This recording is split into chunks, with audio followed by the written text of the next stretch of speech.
Pinduoduo сайтын скачать етіп алғаннан кейін телефонымызды өшіріп қосамыз. Приложениенің ішіне кіреміз. Pinduoduoның осы көк кнопканы басамыз.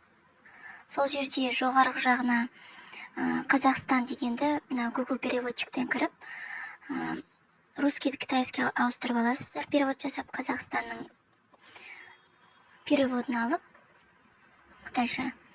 Мына номердің жоғары жағындағы жерге сол переводты әкеліп қоямыз, Қазақстанды.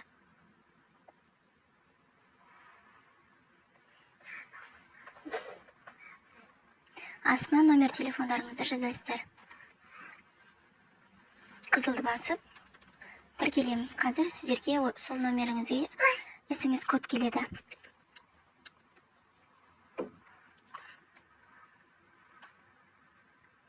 Осы келген кодты мына жерге енгіземіз.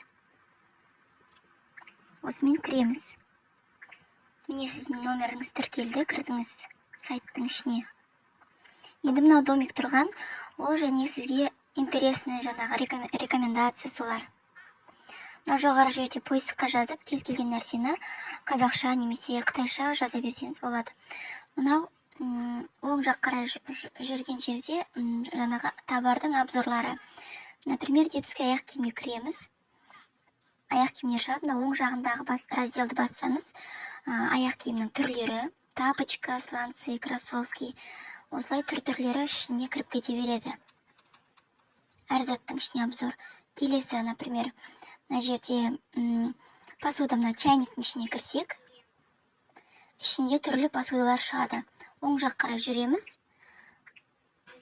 Ыдыстардың түрлері шығады. Мынау енді астындағы екінші раздел. Бізде бұл Pinduoduoның ішіне как TikTok ретінде ішінде реклама салады. Әр магазин осылай рекламаларын түсіріп салады, как TikTok. Қытайдың. Үшінші раздел.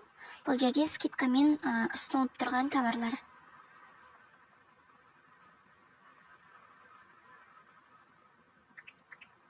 Төртінші раздел. Бұл жерде сіздерге SMS-тер келеді, жаңағы продавецпен сөйлесесіздер, уведомление келеді солар. Бесінші раздел. Бұл жерде сіздің профиль.